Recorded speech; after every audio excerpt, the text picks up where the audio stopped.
Amen. Naomba tuketi katika jina la Yesu. Tuketi katika jina la Yesu. Bwana Yesu asifiwe. Haleluya. Hamjambo. Niseme siku ya leo nimeokoka, Yesu ni Bwana. Amenilinda na nimeona utukufu wa Bwana. Bwana Yesu asifiwe. Na siku ya leo nimeshirika kuwa na brothers hapa na sisters. Kwa hivyo nitawapatia na hii nafasi wakuje hapa watusalimie, halafu waketi na tutabarikiwa na Bwana. Tuwapigie makofi mazuri.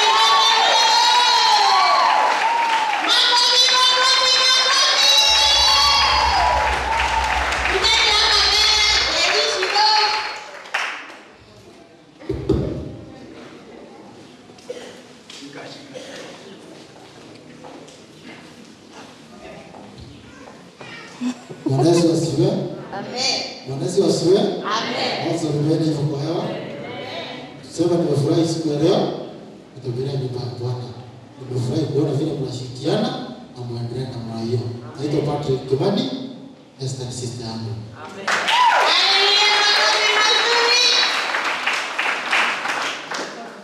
Amen.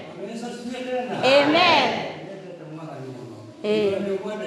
Uno.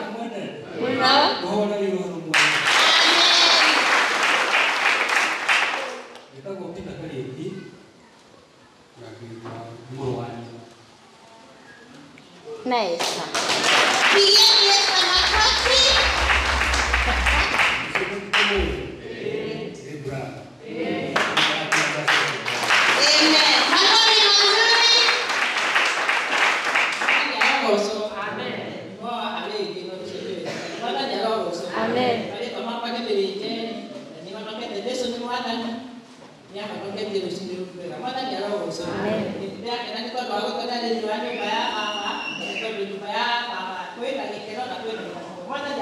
Amen.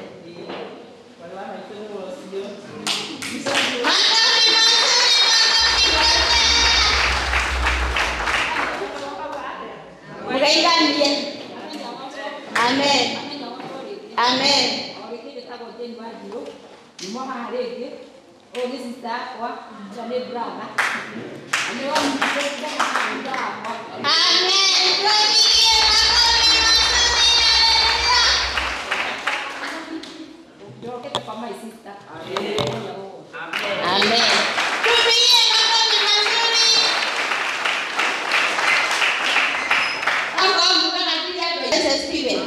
Na leo sitanena sana. Mnasikia nimeambiwa niko wapi? Sasa nikiongea sana hapa sitaki kwenda kupigiwa vita huko nyumbani. Bwana Yesu asifiwe. Gwenda tukina na yoro. Tuine kemana ingegiti handa kumogana, nikaenda tukaribisha neno na tutabarikiwa na Bwana. Tupige makofi mazuri.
Rebesha.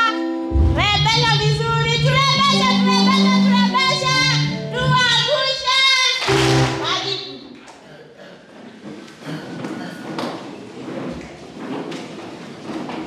Amen. Wacha tubariki sadaka zetu katika jina la Yesu.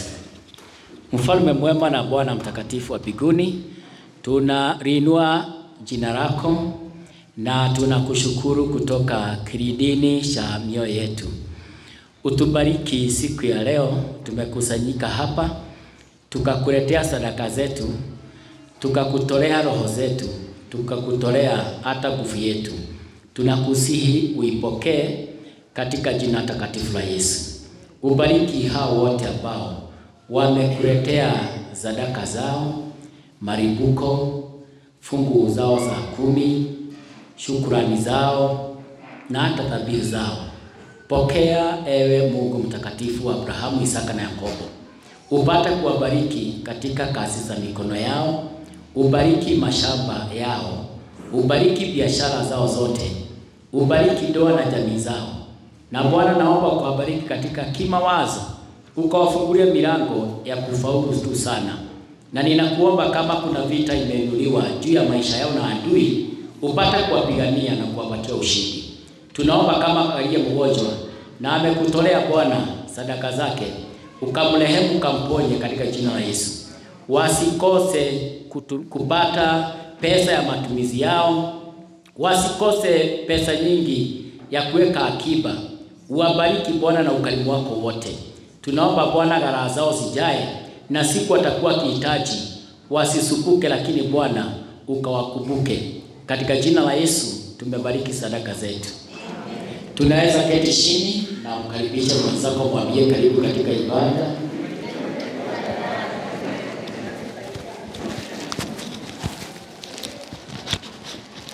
Mwambie karibu katika ibada ya meza ya Bwana.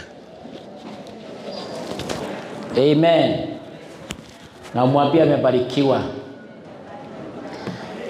Asante sana, tumekuwa na wageni wetu ambao wametembea kwetu nyumbani, na pia niseme asante kwa wao kukubali kuja kanisani na kuwa pamoja nasi hata kama anaweza ondoka mapema. Tunashukuru sana. Na wengine wote ni washukuru katika ibada ya leo na katika meza ya Bwana. Najua mlipatiwa time nzuri ya kujiandaa na mtabarikiwa. Bwana Yesu asifiwe. Pia leo ningetaka kuwakumbusha, sio mambo mengi ambayo kwa Biblia hamujui, lakini tunaishi kwa kukumbuka na kurudia rudia. Praise God. Ongelesha mwenzako na Kiingereza, mwambie learning is by repeating. Sasa wewe umefaulu kuwa Mwingereza. Na nataka kuleta habari ya, nitaongea mambo manne, mambo ambayo ni ya mateso, na nitaongea mambo 6 ambayo ni faida ya kuteswa. Tusije tukasahau ya kwamba katika hii dunia kuna mazuri na kuna mabaya. Kuna wakati wa kupanda na wakati wa kuvuna. Kuna wakati wa kuinuliwa na watu sana na kuna wakati wa kuteremshwa. Kuna wakati wa kupendwa na kuna wakati wa kufanyiwa madharau. Kuna wakati wa kuzaliwa na kupigiwa geni na kuletewa zawadi, na kuna wakati wa kufa, kuliliwa na hakuna zawadi. Lakini kuna wakati mmoja tu mzuri ambao hauna mwisho, ule ambao tutafurahia tutakapofika mbinguni kwa Baba wetu. Praise God. Na kawaida ya mwanadamu ni wakati anateseka, wakati umekosa mali, wakati umegojeka, wakati watu wamekuinukia mahali unafanya kazi, wakati watu wamekuinukia kwa jamii, wakati pastor amekuinukia kwa kanisa. Sio haraka sana mwanadamu kumwambia Bwana asanti. Mwanadamu anakimbia kulia na kujifisha. Mwanadamu anakosa kuona Mungu, anaona shetani ametembea. Lakini katika uso wa Bwana, sisi ambao tumekubali kuja kwa Yesu, lazima tukubali mateso. Praise God. Nisome kitabu cha kwanza, Marko 10 mstari wake wa 30. Nitaangalia kama ni 30. Na mnikubalia nisome na Kikuyu, nitaweka na Kiswahili. Lakini Kikuyu yangu na Kiswahili nyinyi mnajua inakuaga ni twins. Lakini nitaweka tu, Baba Obama anashika yake, Muthe wa Rutuguru anakamata Kikuyu kidogo, hakuna mtu atapotea. Praise Jesus. Na nikitumia jina gumu unauliza hiyo inamaanisha nini, utaelezewa hapo. Bible mahali Yesu alikuwa akiongea, kuna kitu Yesu aliongea. Na akasema katika Marko 10 mstari wa 30, niwasomee hapo na Kikuyu yangu, inasema hivi. Mstari wa 30. Wacha nianze 29. Peji cia magoro-ini cia gutara karatathi ni 1155.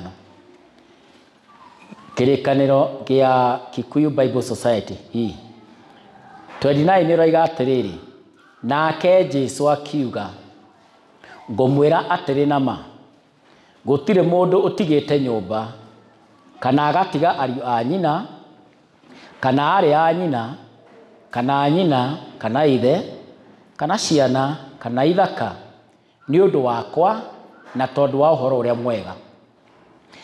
Hapo Yesu anasema, nitawaambia ukweli, hakuna mtu ambaye ameacha nyumba yake, akawasha watu wa jamii yake, mama, akaasha watoto, baba yake, mali yake, kwa ajili ya mambo mawili. Kwa ajili ya mambo, kwa ajili yangu mimi Yesu, na kwa ajili ya Injili. Kwa ajili ya, sasa mpaka hapo ni vizuri kila mtu aelewe kwa nini uko kanisani, kwa nini uliokoka. Unaweza kuwa umefuata Yesu na umejipeana kwa ajili ya Yesu, lakini upande wa Injili umelala. Ndio wewe unashuhudia Yesu ni Bwana, ameniokoa, aliniita, aliniona, alinitokezea, na umekwamia hapo. Lakini Yesu angetaka umfuate, uwe na yeye, uamini alikuita, na namba 2, uliacha yote kwa ajili ya Injili, uhubiri Injili, uelezee watu wengine habari ya Yesu, habari ya wokovu. You become a witness of Jesus Christ and his gospel. Uwe wewe ni wakutetea Injili. Torio ciongekana wiki no kwe mundu ahunjeirie. Uliza mwenzako kama kuna mtu umehubiria wiki hii. Kama ni vizuri uangalie na ubalance ya kwamba unafuata Yesu na unatetea Injili. Mambo hii mawili lazima yadamane. Usichukue moja ubakishe moja. Tena usihubiri na usiambie watu habari ya Yesu, lakini wewe huyo Yesu hako ndani. Dhata inasema andu acio hawa watu utakaheo reu matuko maya turi in the present time, na akererio maitaigana na nyumba na ariu a nyina na ari a nyina na manyina na ciana na ithaka hamwe na menyamaro, na hingo iria igoka thutha aheo muoyo utagathira. Dhata inasema yule mtu ambaye ameacha yote akakubali kufuata Yesu na kupeana habari ya Injili, huyo mtu atapewa zawadi. Ni akarihwo, atalipwa mshahara wake mara 2 duniani na mbinguni. Hapa duniani atapewa nini? Atapewa vitu 100 mara 100. 100%.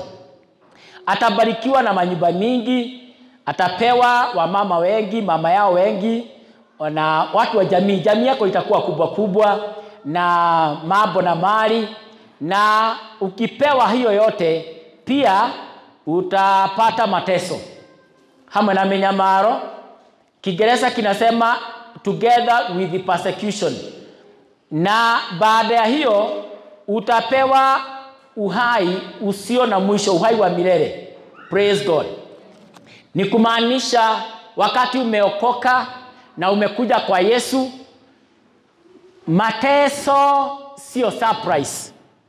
Na mateso sio ishara ya shetani ya kwamba ametembea kwa maisha yako. It is part of the promise. Praise God. It is part of the... Niwaulize swali mzuri na nyepesi. Wakati mnapika chakula, mnaweka chumvi? Mnaweka kidogo au nyingi? Na kama ni chakula, chumvi ni pati ya chakula, unaweza chukua sahani mzima ya chumvi ugawie watu wakule, lakini unachukua kidogo ikiwa peke yake si mzuri, lakini kidogo ni mzuri. Kwa hivyo suffering na mateso mingi si mzuri, lakini kidogo yake ni mzuri. Usitake hata ukiomba maombi na unajua ujateswa kwa muda, iraga inuriganirwo nenie ndomera anyariri ati uweze omba hiyo, sababu kachumvi kidogo kwa chakula ni mzuri. Na wakati umetumiwa hao kamwiba ya kukuchoma, usilalamike, mwambie Bwana asante, mwambie Bwana. Praise God. Wakati tunasonga na hii mambo ya injili, Mungu anaachilia mateso hapa na pale, kauchungu hapa, kauchungu pale. Hata kubali usonge nywe, watu wote wakipiga makofi kila wakati, wakikuinua kila wakati. Lazima akiona wengi wanakupigia makofi, anainua kamoja ya kukupiga gumi ukipata makofi. Ukiinuliwa, ukiambiwa hivi, mambo ikienda mzuri, lazima anainua kamoja ya kukutelemusha. Kuna sababu kamili. Praise Jesus. Diposa usisahau ya kwamba tuko duniani. Amen. Thĩinĩ wa ibuku rĩa Jakubu 1:2 nginya 4. Kitabu cha Yakobo 1:2 Kikuyu kinasema, arĩa mena namba cia gũtara mena ibuku rĩrĩ rĩa Gĩkũyũ nĩ page 373. Inasema hivi: ariũ a baba, mwakorwo nĩ magerio mĩthemba mĩingĩ, tuagai atĩ ũguo no gĩkeno gĩtheri. Mũkĩmenyaga atĩ wĩtĩkio wanyu wagerio nĩ ũtũmaga mũkirĩrĩrie. Na rĩrĩ, rekei gũkirĩrĩria kũu kũrutage wĩra wakuo ũrĩa ũkwagĩrĩire kũna, nĩgetha matukũ mũtuĩke andũ agĩrĩru kũna na agima, mũtarĩ kaũndũ mwagĩte. Bwana Yesu asifiwe. Yakobo anasema wakati inafika Mungu akupatie, akupeleke kiwango kingine, na hichi kiwango kinakuja kinaletwa kupitia majaribu. Praise Jesus. Kinaletwa kupitia nini? Majaribu. Na majaribu hapa anasema mnapojaribiwa inabidi ubadilishe mawazo. Akili yako isione mateso, akili yako isione watesaji, akili yako ione furaha katikati ya mateso. Na ni ũndũ mũritũ mũno mũndũ gũkena rĩrĩa arathĩnĩka. No Ngai arenda rĩrĩa ũrathĩnĩka ũcarie gĩkeno ukene.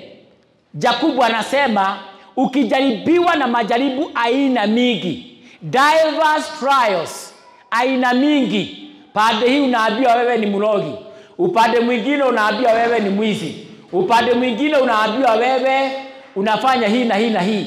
Hiyo mambo yote usiangalie nani anasema, usiangalie ni nini imefanyika, angalia useme ninafurahia sababu najaribiwa, maana nimequalify kuenda kiwango kingine.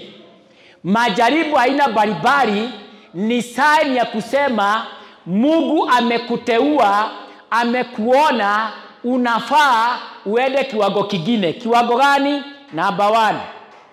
Ate mware kia kugerio ri na mukiriria wega ri mutweke andu agereru kona. Mungu anakufanya mtu perfect. Ni kama majaribu ni kama upanga unapokuja kukata matawi yasiyofaa kwa mti.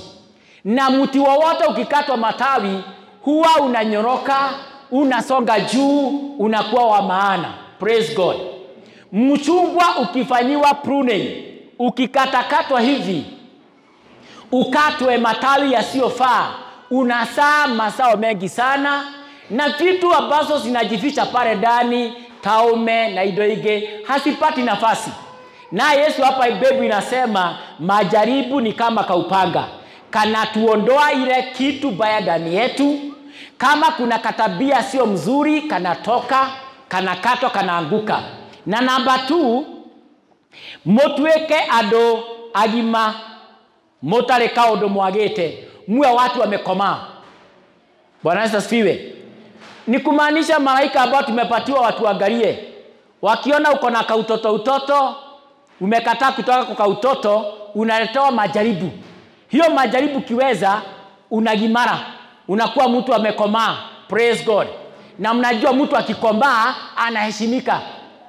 Lakini Mungu akiona wewe bado umekaa kiwango ya kugimara na odoro ragimara, uliona kawana kiasi, utawekewa majaribu aina mbalimbali. Diposa ukifumilia ogimare, maana Mungu anajaribu kuangalia watu ambao wamekomaa, maana akona urithi mwingi awagawie. Mwanadaga yagirwo no mundu mugimane we ugayagirwo. Kuna wakati mwingine tunaomba maombi, Bwana nikubuke, nipatie mahali pangu, nipatie shamba, nipatie hii na hii, nibariki na watoto, nibariki na nini. Hiyo unaomba ni kitu kinaitwa urithi, ugai. Na urithi hauwezi ombwa na mtoto. Leo dige koraka jemima wako akira Ngai he mugonda he nyumba, utaona amekosa njia. Maana ni wakati, si wakati wako wa kupata mashamba na kupata manyumba. Yeye ni wakati wa kusoma. Lakini akiomba hekima, that's a blessing. Lakini kuna vitu vingine ni urithi katika ufalme wa Mungu. Hiyo ukiomba, Mungu anaangalia wewe unaomba ni ugimarite, wewe unaomba umekoma, ama akikutazama ulikawana kiasi. Akiona bado unasisitiza kuomba hiyo, atainua majaribu aina tofauti. Ukifumilia, ukiashida, unaegerio Ngai. Praise God. Uliza mwingine, dikwenda kumulia kiu. Bwana Yesu asifiwe. Kwa hivyo aina majaribu ikikuja, number 1, inastahili kusaidie ya kwamba wewe unatoka kiwango cha chini unaelekea kiwango cha kupata urithi. Amen. No utagenda kugairwo. Bwana Yesu asifiwe. Na yule ambaye angetaka kugawiwa na kurithi lazima uqualify ya kwamba I am a grown up. I am. If you are not a grown up na bado unasukumana na matope hapa na pale, kuna tu vitu umekataa kushida, Mungu anaona uliwekewa hii majaribu, imekuangusha, umekosa kupita. Ile unaomba, it might take a lot of time usipate, na kuna uwezekano ukose ciana ciakuika heyo no kurwa gutwika ukuri inyuĩ mũratũra ũmũthĩ. Bwana Yesu asifiwe. Number 2, Yesu mwenyewe aliteswa kwa mwili wake. Aliteswa, si aliteswa? Si aliambiwa maneno mazito, akaambiwa igataga daimona hinya wa ngomere nene itago Beelzebuli. Aliambiwa yeye anafukuza mapepo kupitia nguvu ya shetani mkubwa. Pia aliambiwa yeye anatukana Mungu. Aliambiwa tumemsikia, na watu wanasimama wanasema tumesikia akisema maneno ambayo ni ya kumkejeli Mungu. Anasema ni mtoto wa Mungu na Mungu hajai kuwa na mtoto. Aliteswa sana. Pia mahali akafika na alikuwa mwanaume. Hata before akuwe hivyo aliteswa mpaka na watu wa nyumbani kwao. Siku moja ameambiwa waende katika ile sherehe ya kuweka tunyumba sawa sawa ya Idhono. Yeye amekataa, nao ndugu wake wanamwambia, kama wewe basi ni Mesaya, si tuende na wewe. Yeye anasema nitakuja, na haendi na wao, lakini baadaye anaenda. Mpaka brothers na sisters wake hawakuwa sawa sawa na yeye. Akiwa mtoto ametafutwa na Herode auawe, alisava sana. Bwana Yesu asifiwe. Na ni ahuriwa muno, Mwathani arogocwo. Na sijui kama mnajua Yesu akienda mbinguni alikuwa na miaka ngapi? Alikuwa na miaka? Ali na miaka 33. Nani hapa wa miaka 33? Kuna mtu wa miaka 30 hapa? 33?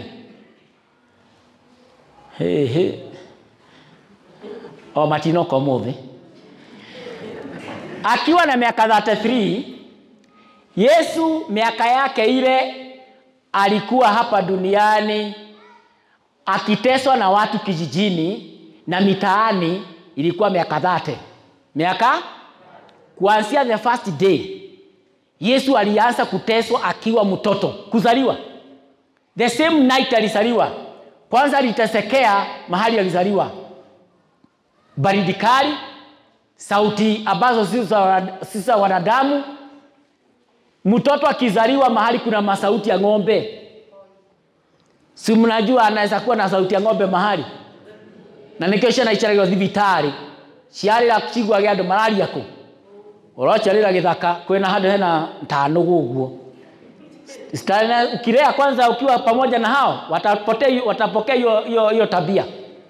Sasa Yesu aliteswa the first day alizali. Ameteseka mpaka amekuwa miaka 30. Na baada ya hapo akatokezea. Na akiwa nekuhujia na akahubiri. Alihubiri miaka 3. Lakini miaka yake 3 nilishida mateso ya miaka 30. Na kutoka hapo akaweka siri ya life eternity. Wale wataenda wataishi milele bila kuteswa. Praise God. Mnajua mtu alikuwa anaitwa Joseph? Joseph alikuwa amezaliwa na akiwa miaka kama 9, miaka 11 ndipo alianza kuota madoto. Na alichukiwa na ndugu zake mpaka wanataka kumuuza. Na aliteswa na ndugu zake. Alipouzwa, aliteswa mahali aliuzwa, alienda kuuzwa, akafungwa korokoroni, akateswa sana. Ni moya thenirio miaka igana. Aliteswa miaka 36. Agiagwo, ohagwo, ahoragwo, amenagwo miaka 30. Uliza mwenzako kama wewe unaweza teswa miaka 36. Utafanya nini? Amwe magio ila karorigi meite tene. Wengine wanaweza hama sana waende mbali, sababu mateso inaweza kufanya uhame. Si ni kweli? Lakini wakati alitoka korokoroni akaenda kusaidia Firauni, alimtumikia Mungu hapo miaka 80. Miaka mingi gukira ile atesi.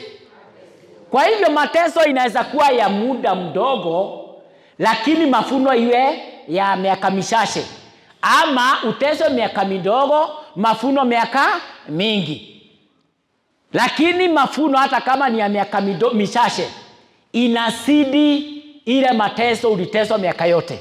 Praise God. Liwa korocho ni matesekire ri. Na Jesu taguo ri. We na ile inaitagwa bahati ya mtende. Nduguteseka. Ambia mwenzako mateso iko. Mateso, na mateso kama iko ni Yesu ametuahidia. Na kuna wimbo tunaimba, makinyama ria mothe agereire, no inyu nenyu mukagere. Ile wimbo inaimba ria Mwathani witu abatire kirima-ini ewika. Nio igire makinyama ria mothe ndagereire, ora inyu nimo. Lakini tunapoteswa, ndugu zangu na dada zangu, tuna complain, tunaanza kunungunika, tunaanza kupiga watu, tunaanza kusema huku si kuzuri, lakini ni kuzuri. Na ukitoroka kwa sababu ya mateso, inabidi uchukue akili tofauti. Praise God. Number 2, kuna wakati tunateswa ndiposa tuhubiri. Ndiposa tufanye nini? Tuhubiri. Nimeona my brother moja amekuwa anakunywa pombe, anafanya vitu hivi. Mama yangu before aende kwa Mungu alikuwa anamwambia hii si mzuri. Na siku moja amepata accident baya, kitu baya sana kwa familia. Na yeye aliteseka sana sababu mdomo yake pande hii ilienda huku na hingine ikaenda huku. Kwa hivyo ako na njaa, anataka kukula. Lakini akiweka kitu hapa, hii ikienda anauma ulimi. Anasema ikae. Anakaa namna gani?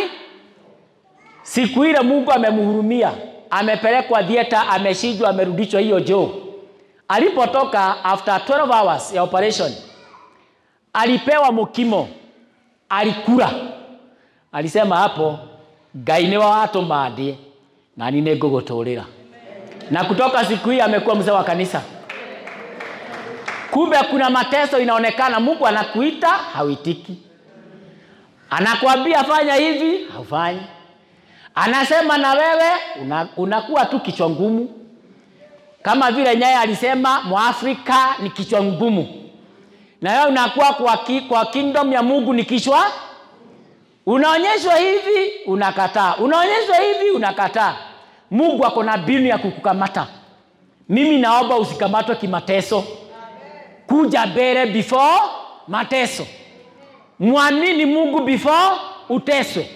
Usiletwe kwa Mungu sababu ya mashida. Watu wengi wameokoka, sifira wamesukumwa na maisha. Lile maundu mahitana muno, andũ aingĩ nĩ moka kuhonoka. Wakati mtu amelazwa kitanda hospitali, ndio nataka kuokokea hapo. Hiyo sio mzuri na si mawazo mzuri. Wakati uko na nguvu na uko na uwezo, honoka hĩndĩ ĩyo, tungatĩra Ngai hĩndĩ ĩyo. Bwana Yesu asifiwe. Wakristo wa zamani, kuna wakati walikaa pamoja.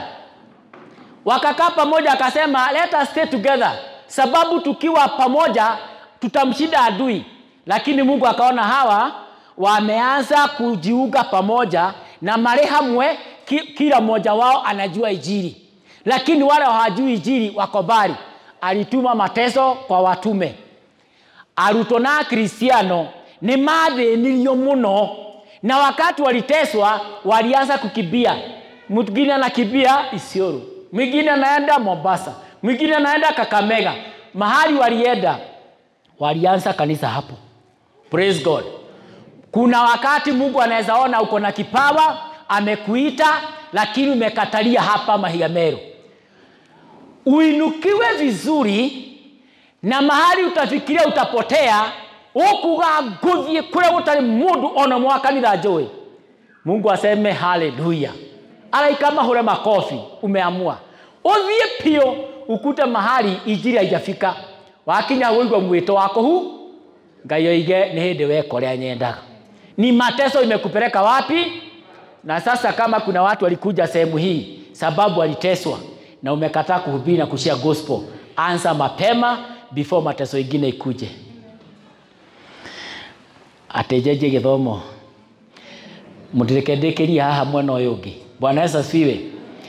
Pia mateso inatusaidia sana kukumbuka mateso ya Kristo mwenyewe. Si aliteswa kwa mwili wake? Na ikiwa hivyo, mateso ni kumaanisha umeitwa. Kama hauteseki kwa tabia yako baya, kwa vile umekuwa mtu mbaya town, kwa vile umekuwa mtu mbaya kwa plot, kama sio hiyo inafanya uteswe, ni vile umeokoka, haufurugani na watu, wakikurushia maneno, hawarushii maneno ingine, wakikuita chocolate, hawaiti mandazi, unasema mbarikiwe. Wakikunyima kitu, wewe unawabariki nacho. Akikusegenya, akuharibie jina, siku ingine hana maji, anakuomba maji unampatia, unajua wewe umeokoka. Mwathani arogosho. Na ni wega mundu gwithima kana muhonoku. Wona kana weke ga shopping uthi kuri mundu uri umenete muno. Ore hodi. Ona waga kwirwo karibu, ucitigio ha. No wega gwithima kana muhonoku. Tukutendeleza. Bwana Yesu asifiwe. Uliza mwenzako kama ako na maadui wamefika 10 ama wamepungua.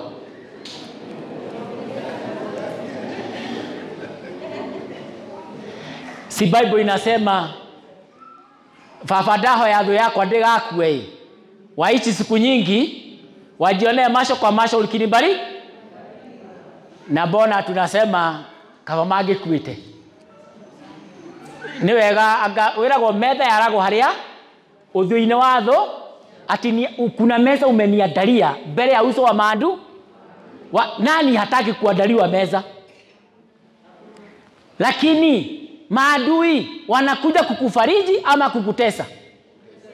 Basi mateso ni ishara ya kwamba pia Mungu ako tayari kuandaa meza. But the moment you complain, unaanza kutukanana, unasema nego hapa kuyagaithi umenye dihakago mashuru, meza nayo inatolewa ikaba gucokio mukirekanie. Lakini siku ile utashinda vita. Ukitukanwa unasikia niko sawa. Ukigogwa pande hii ona ndungireheria. Kuu niko kugimara, kuu niko kwira Ngai rehe metha. Muse anaitwa ithe wa Kirori, Pastor Raba namjua, wa Wĩũmĩrĩrie. Amenipata Wĩũmĩrĩrie akaniambia hapa kwa stage. Na ithe wa Kimu leo nimenyete ndi muhonoku. Akaniambia baba Kim, sasa nimejua nimeokoka. Nikamuuliza kwa nini? Sababu unaniona hivi. Mimi kukuinua hivi juu, kukuweka hivi, sitaki msaada. Lakini kuna mtu amenitusi pale. Nikasikia nguvu inakuja nimuinue nimuweke juu ya lami mara 5. Lakini nikasikia kedigane nake. Ndio ndiramenya ndi muhonoku. Yaani alijua ameokoka, alipoteswa pale Wĩũmĩrĩrie na mtu ako na deni yake, anamtukana zaidi ya deni. On top of ya deni anamtukana. Na yeye anajua ako na nguvu nyingi. Na mnajua baba Shiro ako na nguvu. Wakati alikuwa kijana alikuwa na nguvu. Akaniambia huyu ningemuinua hivi mara 5, kuweka kwa lami, kuinua kuweka kwa lami, dhie jera na akiamenya kurudeka.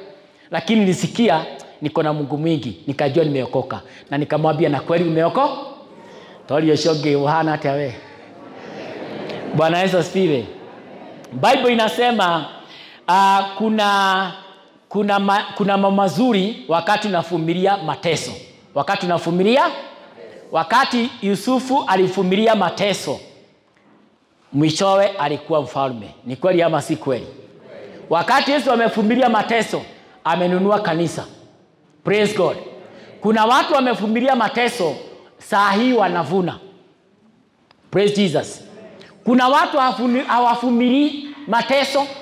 Ukiambiwa kitu, weno kungathia na kuiba na kumagara. Kama wakati nilikuwa head teacher, kuna msichana mzuri na Mungu amempatia kazi shule, lakini ametukanwa na mwalimu mwingine hapo. Ametukanwa. Akakuja amefura hivi. Ameandika barua ya resignation na analia machozi mingi. Nilimuuliza, huyu amekutukana ndiye amekuajiri ama ndiye head teacher wako? Akaniambia ni mwenzangu. Nikamuuliza, ameenda kusema mshahara ukatwe ama hajasema? Siwache na wewe uende na kasi. Unaacha mshahara uende wapi? Nikachukua barua yake resignation nikararua. Nikamwambia vile nimerarua ndivyo nimerarua hiyo hasira zako. Usikasirike tena. Nikamwambia kwa ofisi. Alifanya kazi after 1 term, kumbe the next term performance yake ndio ilikuwa juu sana. Ndiye alikuwa anapewa promotion awe head of department ya Kiswahili. Na akiwekwa hiyo mshahara juu. Kumbe mateso inaangalia, inaona ile iko mbele, inakuja kukupabasa nigetha mwatukania ndoro haha. Wohane ndoro utigane na kirathi ero cio nge wihũrie uthie mbere. Bwana Yesu asifiwe. Mateso ikikuja pia inatusaidia imani yetu kukua. Bwana Yesu asifiwe. Ithe wa Shiro rĩrĩa anjĩrire ũguo, wakati aliniambia hivyo, imani yake ilikuwa. Aliona kama nimemfaulu hapo na weza vumilia mengi. Praise Jesus. Yes, wakati unateswa uvumilie mateso, uishinde, imani inakuwa. Number 2. Unaona mwisho badala ya mwanzo wa mateso. Mateso ikiingia, wewe inakusaidia uone mwisho yake. sababu ikiingia itatoka. Na ni wega haria wambire kurumwo ukera Ngai thengio irumire ciambiriria na ni thengio to ni irathira. Praise Jesus. Na thutha wa nduma ni utheri mune.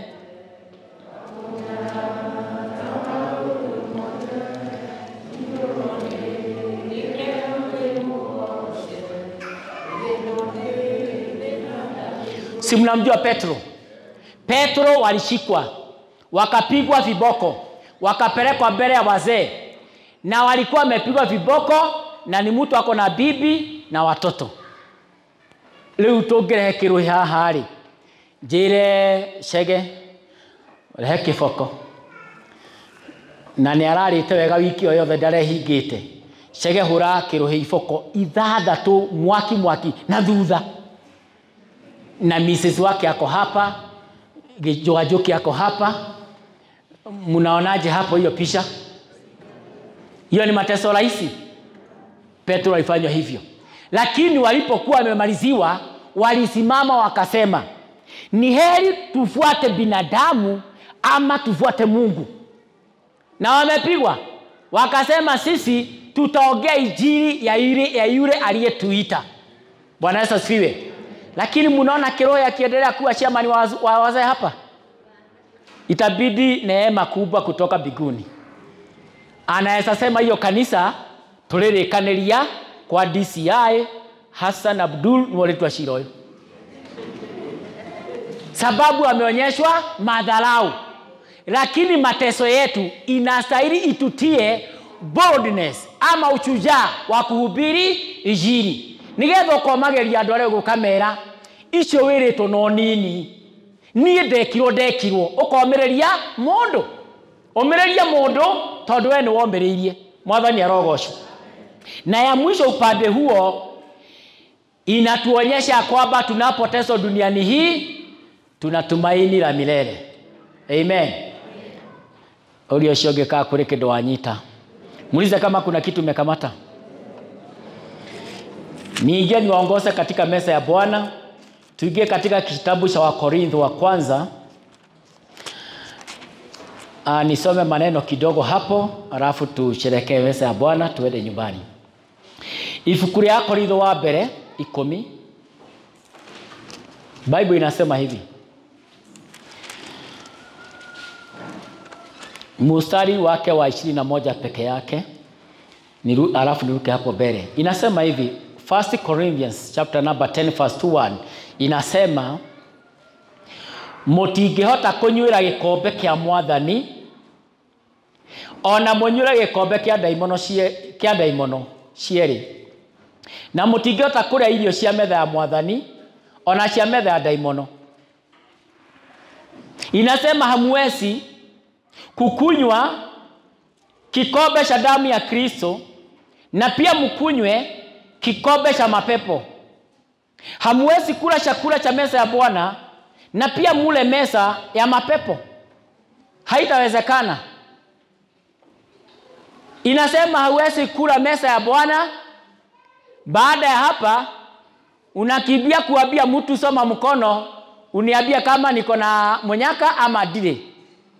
Hauwezi kunywa na kula meza ya Bwana hapa, alafu unakuta wale watu wanasubuka town wanasema, we unajua nani so and so, unajua so and so alichukua kitu kwako, diposa hauna pesa na diposa unateseka. Unategemea mwanadamu sana sababu amejiita mnabii, na bado wewe unataka kukula meza ya Bwana na kunywa kikombe chake. Kama utamtegemea mwanadamu, wachana meza ya Bwana, wachana damu ya Kristo. Lakini kama utamtegemea Yesu peke yake, hata shida zikiinuka umuulize Yesu, what's happening? Umekaribishwa katika meza na katika kikombe. Praise God. Mwathani arogocwo. Sababu kuna watu wameamua kufuata wengine, na kuna watu wameamua afadhali kusikiza mwanadamu kuliko nisikize Yesu. Nimeona juzi hapa Western kwa modhuri na motumia wametokezea bibi na bwana. Amesema bibi yangu ameona umeme roheni, ati umeme ulishuka ukaanguka, katikati ya umeme ikatoka sauti ikisema Mariamu, Mariamu. Wewe unajua Mariamu. Na yeye akamwambia mimi sijui Mariamu. Hujui mama Yesu? Simjui. Ni wewe. Akasema ameambiwa ndiye yeye mama Yesu. Ati na huyo sauti kaenda kaambia bwana yake wewe ndiye Yusufu. Maracha jile maletwa ole mwe. Leo kwena Mariamu na Yusufu ha Western. Na nakwambia wamefuata na watu wale walitoka Catholic, wapepazwa kanisa wote wamefuata huyo mama na huyo baba. Na ya ajabu, Yusufu no arakwete divai na Mariamu no arara megate marahe andu acio. Wamekula mesa ya mapepo na wamekula mesa ya mapepo na wanasherehekea mwili wa Kristo. Maandiko imekataa. Kurumwo ne mundu wothe wehokaga mundu ahana takamutekena ng'etie weroine. Hata siku ile kuna mtu mmoja niliuliza hapa, na leo nikipewa transfer nitoke Mahigamero, utaendelea kusoma hapa Mahigamero? Aje nileke ngure pasa Isaki kiama ndikwenda kuhenia ni ungima kuu ona indaima. Nikajua mimi nimekuwa kamungu ya mtu, na hiyo ndio inaitwa cuts. Sababu kufuata mtu unaniwekelea kiti cha Mungu, ona ni urahorithia Ngai weka bodhamete tene. Sababu hata mimi natafuta ufalme, mimi napigania imani yangu. Kufuata binadamu umeabudu sanamu tayari, hawezi karibishwa katika meza ya Bwana. Meza ya Bwana ni yule mtu anajua ona koroka kanitha na pastor atere akuhoya ahothe ainuke. Maana huko unakuja sababu ya pastor, ulikuwa unakuja kumwabudu Mungu wako. Tolio shogoro magirao. Unafuata nani? Bado unasema Pastor Isaac? Umepotea. Umepotea.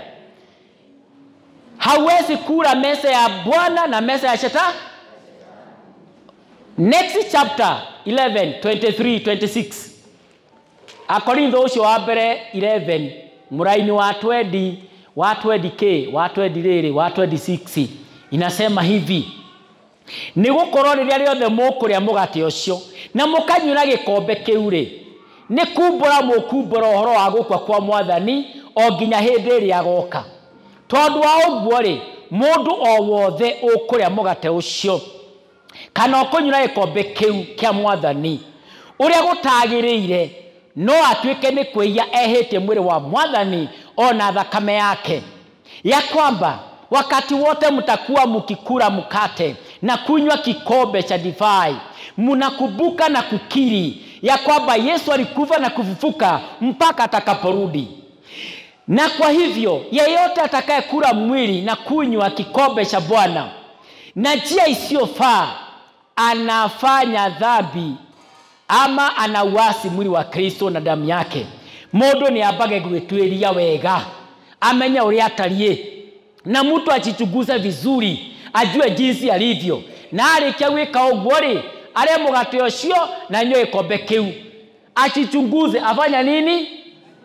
Tondu atiri mundu uri okuria na ukunyura ategukura na wega uria mwiri ucio utarie ri ni cira ekwigira akiria na kunywa uguo.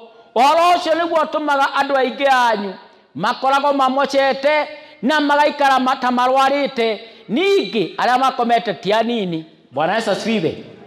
Na nifungie hapo.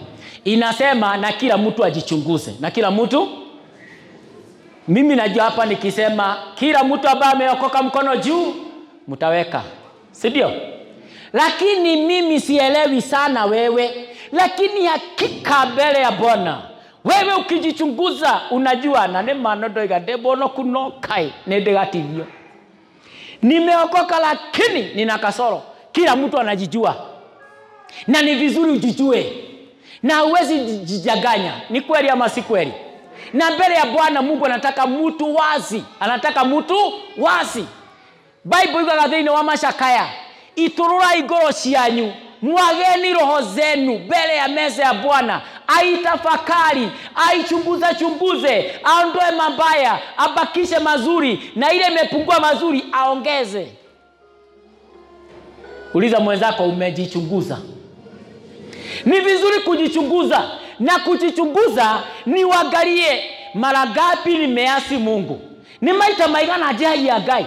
Siku ngapi nimeasi Mungu na kinywa na fikira zangu. Unajua siku hizi sasa nikiangalia Muthuri wa Rutongorore, emotio miaka yake. Sasa mnaweza fikiria yule mzee anaweza chukua simu aanze kuwa kodi na simu. Muthuri wa Rutongorore no amukoni na thimu. No amukore hali anyite mundu amuhoreka mutegwa mutunye.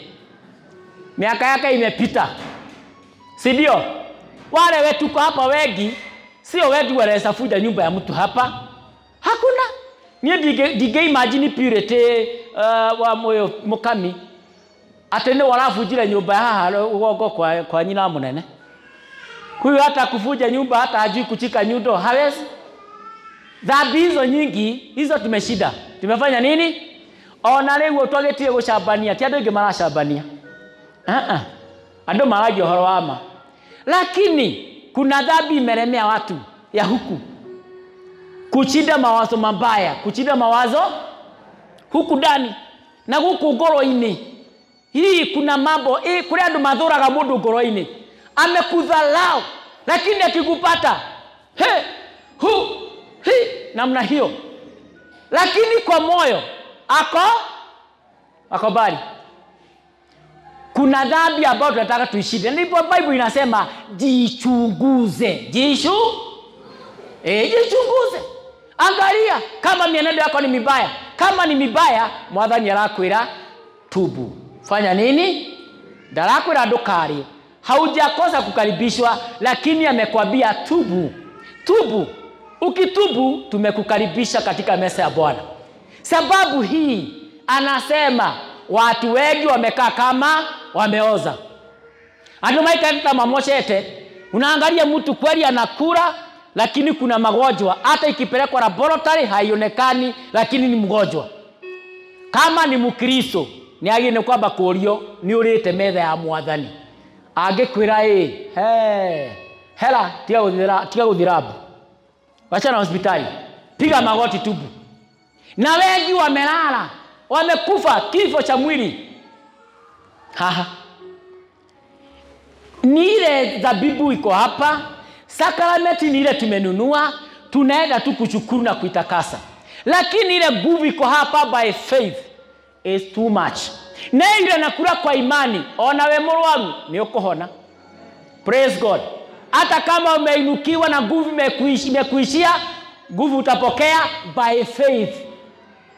Kama umepigana vita sana, umejeruhiwa sana, Ngai na uhoti wa kuoha ironda na uhone na usonge mbele. Ni kitu mzuri, ni ibada nzuri. Praise Jesus. Si Mungu awabariki sana. Sasa nataka kuwapatia kasi nzuri ya kujichunguza. Ya kufanya nini? Kujichunguza. Ukijichunguza, ukule meza ya Bwana, unasaidika muwe na upendo na yeye. Unapata nguvu ya kusonga mbele, unapata nguvu ya kushinda majaribu, na mnachikana na Yesu vizuri, na mnakaa na yeye vizuri. Praise Jesus. Nataka niwakaribishe deacons hapa tupate kuomba na nyinyi tujichunguze. Nitawapatia time ya kuomba tunapojiandaa kidogo katika jina la Yesu. Inamisha uso wako. Deacons karibu. Jichunguze, mwambie Bwana, unisamehe dhambi na makosa yangu. Nimenena mabaya, nimeenda na njia isiyofaa, maneno yako nimeishika, sijaweza kutimiza yote. In the name of Jesus. Nigukorwo ndamenyithirio ni Mwathani uhoro uria ndamukinyirie inywe ate Mwathani Jesu utuku ucio akunyaneirwo nioire mugate na arike gucokeria Ngai ngatho akiwenyura akiuga atiri uyu niguo mwiri wakwa uheanetwo ni undu wanyu, ikagai uu nigetha mundirikanage. Ewe Bwana, nakushukuru kwa ajili ya mkate huu umetupatia siku ya leo. Ninaitakasa mikate hii katika jina takatifu la Yesu. Bwana, ninakiri na kutangaza huu ni mwili wako tunapoenda kuchukua na kula. Tukikumbuka mateso uliyoteswa kwa mwili wako, nayo hiyo mateso tumepata uponyaji. Hiyo mateso imetupatia nguvu ya sisi kushinda mateso na kuvumilia na kushinda majaribu. Tunaomba baraka hizo zote zipokewe na sisi leo katika miili yetu. Tunabariki mkate huu katika jina la Yesu. Tumeomba na kutakasa mkate huu. Gayagirai dhaninya. Jichunguze, mwambie Bwana, nisamehe, niko tayari kumega na kula mwili wa Kristo, na nipatiwe hizo switi za watoto. Watoto wote na mwalimu wake akuje hapa, mwalimu wa Sunday school kuja. Watoto wote tukutane pale nje. Mwalimu wa Sunday school ako wapi? Pangeni watoto hapo nje. Alafu mfanye bio muingie ndani, ndiposa tukule pamoja meza ya Bwana na turudishie hiyo milango kiasi. Jipeane kwa Bwana, mwambie Bwana, naomba nikitaka kupokea uniponye mwili wangu, uniponye fikra zangu, uniponye wewe Bwana. Ministers wako wapi? Mwambie Bwana, nisamehe, uwe nami, uniongoze Bwana. Sitaki kuweka unajisi mwili wako. Unisaidie mahali nimeshinda kujisaidia. Ninemetwo nĩ gũthiĩ wega, ndeithia Ngai. Ninemetwo nĩ gwĩtĩkia Mwathani, ndeithia gwĩtĩkia. Niongoze Bwana ninapopokea mwili wako. Naomba Bwana, ndikwenda kumosha, ona ndikwenda gukua, nĩngwenda gũtũra. Ndagũthaitha Ngai, ndathime, ĩtĩkĩra ndĩ hamwe nawe. Kristo, nĩtũrakunyita ũgeni. Ukubali kuwa pamoja nasi katika hii meza. Bwana, tunakumbuka uliteswa, ukafa na ukafufuka. Nasi pia tutakapokufa tutafufuka. Nguvu zako zitatufufua. Sauti yako tutawezeshwa kuipokea kupitia Roho Mtakatifu. Tunaomba Yesu, tukubalie tule pamoja na wewe. Tukubalie tupokee baraka lakini sio laana. Tukubalie tupokee afya nzuri ya mwili lakini sio magonjwa. Tukubalie tupokee uhai wa kuishi lakini sio kifo. Tusamehe dhambi na makosa yetu. Tusamehe Bwana, tusamehe Kristo. Ninaomba tunapopokea mwili huu, tunapopokea mkate, tunakuomba Yesu, wewe uwe nasi. Wewe utupe nguvu, utuondolee laana zote, utuondolee maneno mazito ifuatayo maisha yetu, utuondolee laana zote kwa kazi ya mikono yetu, kwa maisha tunapoishi katika mwili huu. Uniondolee majaribu na nguvu ya kushinda unipe, ya kujaribu majaribu, ya kushinda majaribu ninapoishi na mwili huu, katika jina la Yesu.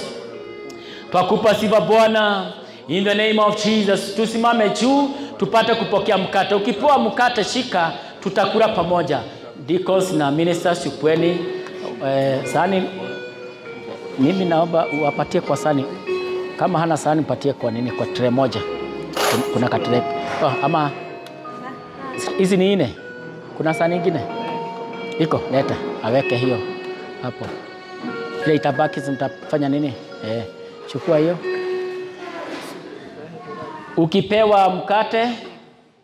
Ukipewa mkate ushukue hivi, ushike mpaka kila mtu awe na mkate wake. Alafu sasa asante. Tumuraga ici uihurie gikombe jagi mwenenge ha. Tumuraga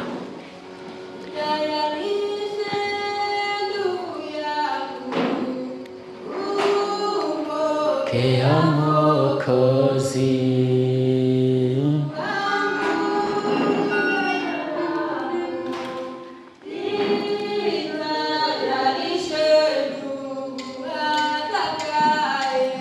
na mwili wangu damu yangu mimi na wa milele Bwana Mwokozi. Kula mwili wangu damu yako mimi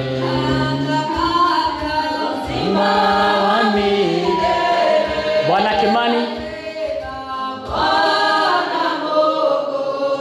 tunaomba Kimani, teremka tu hapa.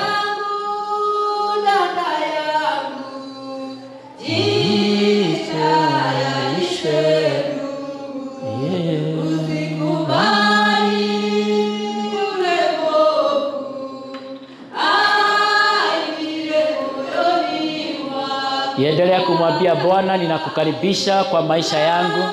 Ninakukaribisha Bwana Yesu, unipe uwezo wa kushinda majaribu. Bwana, ukutane na maisha yangu. Mahali nimekuwa sijada vizuri, naomba unisaidie. Mahali sijakamilika, Yesu nijenge. Nakualika katika maisha yangu. Unifunike Kristo na wokovu wako. Magonjwa yangu yote uitoe. Uniponye mimi mtoto wako katika jina la Yesu. Yes Lord, we give you praise.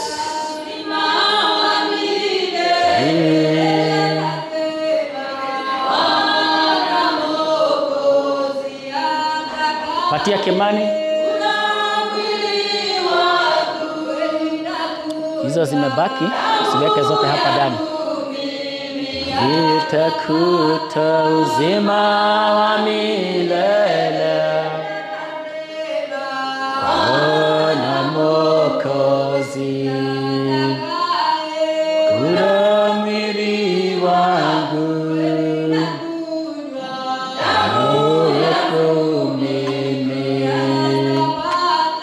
Uzima wa milele.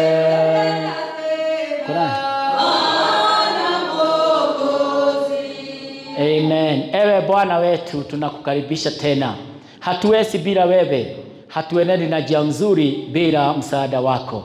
Hatuwezi elewa njia zetu vizuri bila wewe kutusaidia. Ewe Kristo, hatuwezi zaa mazao bila wewe kutusaidia. Ulikuwa na mwili kama wetu, uliteswa kwa mwili wako. Na sisi tuko hapa Kristo, tunanyenyekea, uturehemu, utusaidie, utusamehe. Tunaomba tunapopokea mwili huu wako, kubali ujenge miili yetu, uponye kila aina ya magonjwa, utuondolee kila chochote kibaya katika miili yetu, uifanye kuwa hekalu takatifu yako. Katika jina la Yesu, zote tukure pamoja.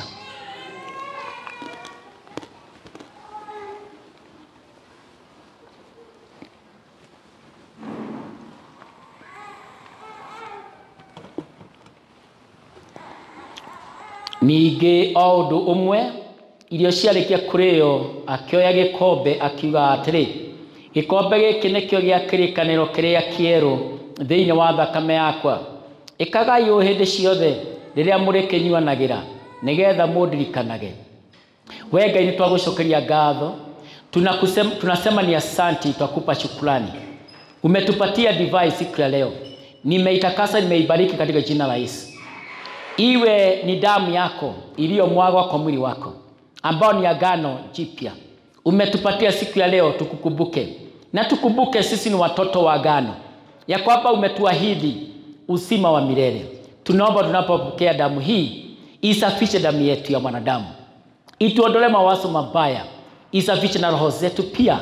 Tunaomba utupatie uhai wa kuishi, uhai ulio na uwezo wa kuzaa matunda mengi sana, ndiposa tukufurahisha ukiwa mbinguni, na Baba wetu atukuzwe katika maisha yetu duniani hii. Katika jina la Yesu tumetakasa divai yetu. Amen.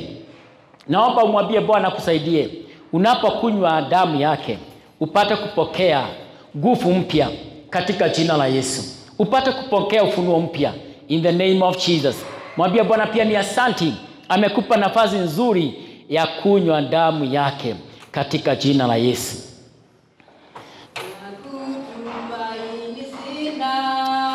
Ila damu yake Yesu, sina wema wa Baba.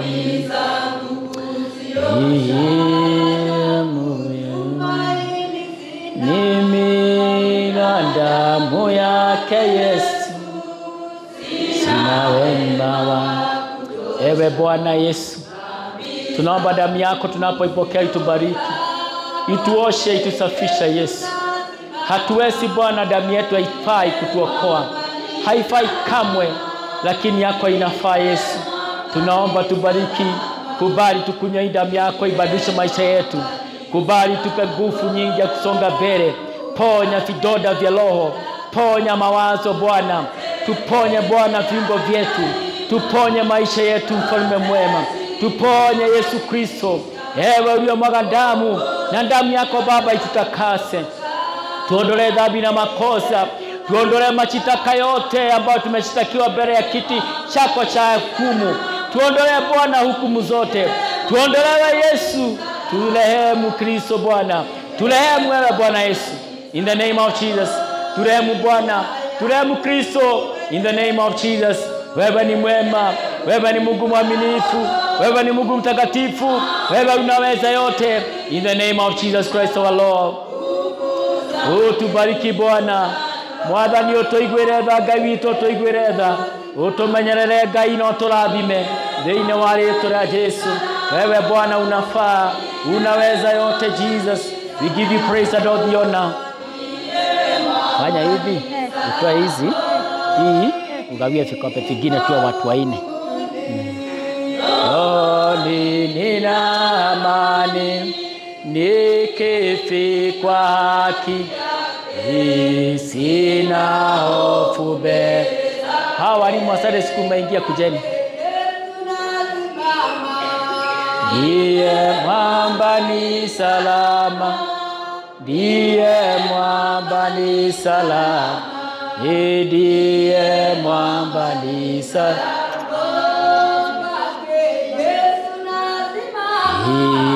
Ndiye mwamba ni salama.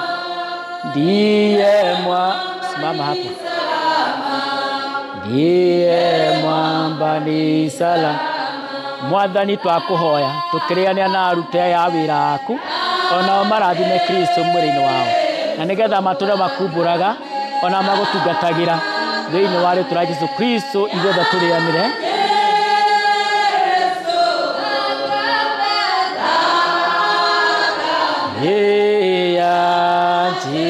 Jesu idera yame yafyo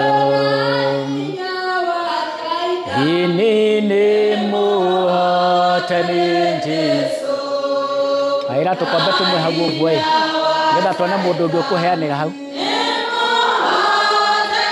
tindika iyo Ainya wasai ini muhatani ini arogo shomwadhani dakam ya Jesu hidakam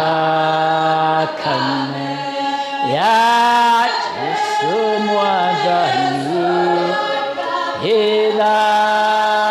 kame ya Jesu ideragia me ya afyo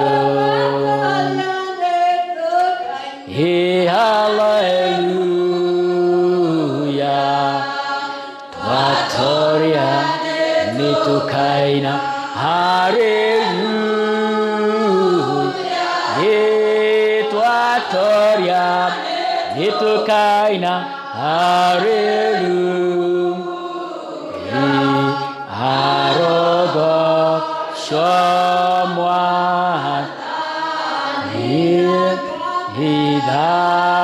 hidakame yanji hidakame yaji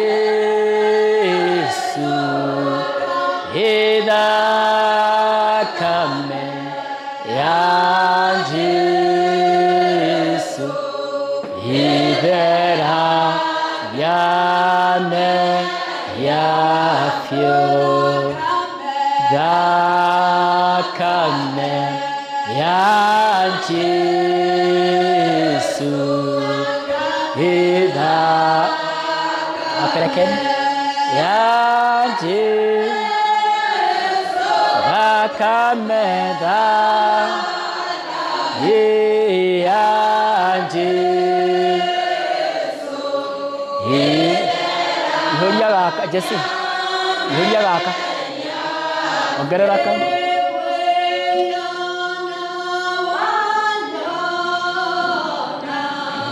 ukipewa kikombe ushike tu tugojeane sisi wote In the name of Jesus.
Kuna mtu ana kikombe? Mkono juu kama una kikombe, mmoja una kikombe. Kwa sawa. Wapi? Kuna mtu ana kikombe, mkono juu? Sawa sawa, na nyinyi patane kikombe.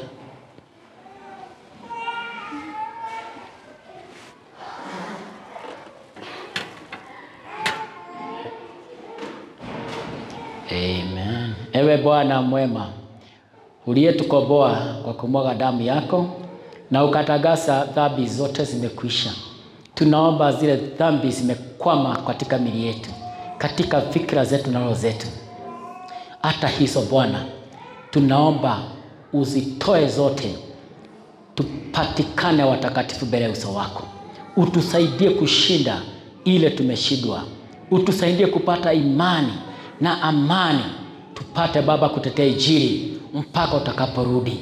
Tunaomba Kristo nawe kubali tukunywe damu hii ili tudhuru Bwana, lakini tupatie uhai wa milele. Tupatie kuzaa na kuleta mazao mengi katika ufalme wako. Katika jina la Yesu zote tukunywe pamoja.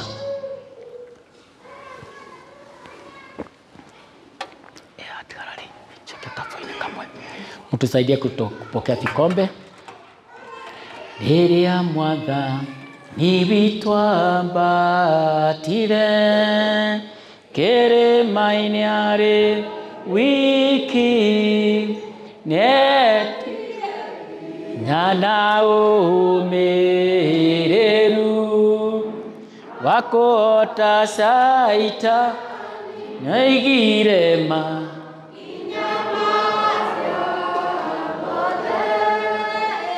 Ariani dage reire nom okagere e amonyereiko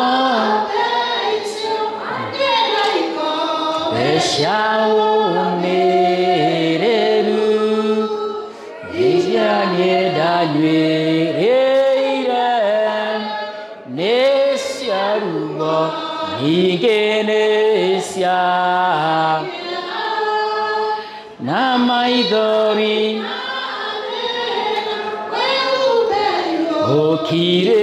Okireria wothe ikunyawirwo na gukua mukimenya gamurida tifo emerenaga. Hata hii rudishe hapo. Hii usimwage hiyo, rudishe hapo. Ukifika mrudishe hiyo hapo. Tira nodo wenda tiganiryo neide moko inerwa Yahudi kioneire mainene irire aribere yanyu kana muma kioneire imanene Yesu ni munene wasyo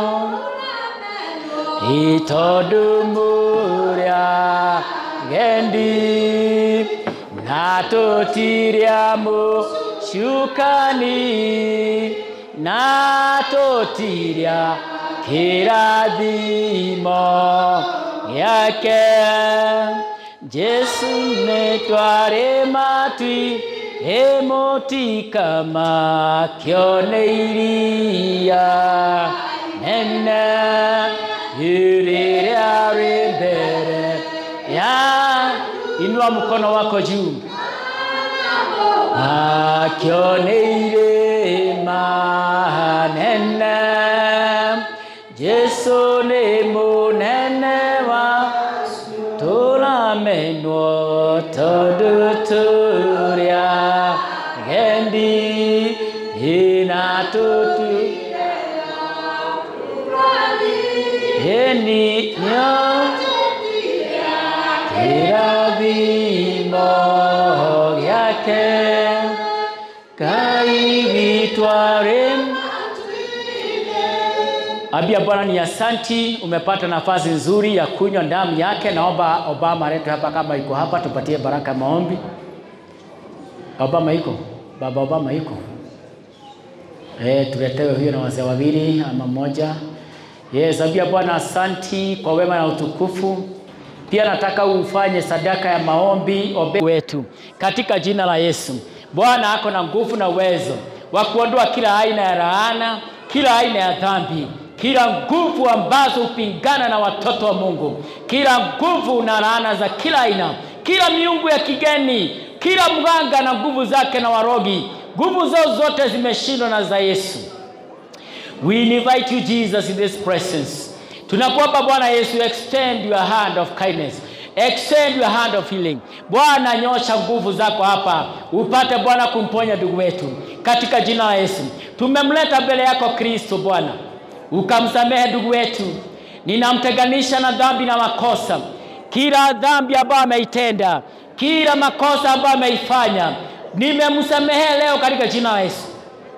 Na sasa Bwana naomba mamlaka yote ambayo umenipa, nguvu katika jina la Yesu na damu ya Yesu, nimemdeclare na kutangaza ya kwamba amefunguliwa kutoka kifungoni.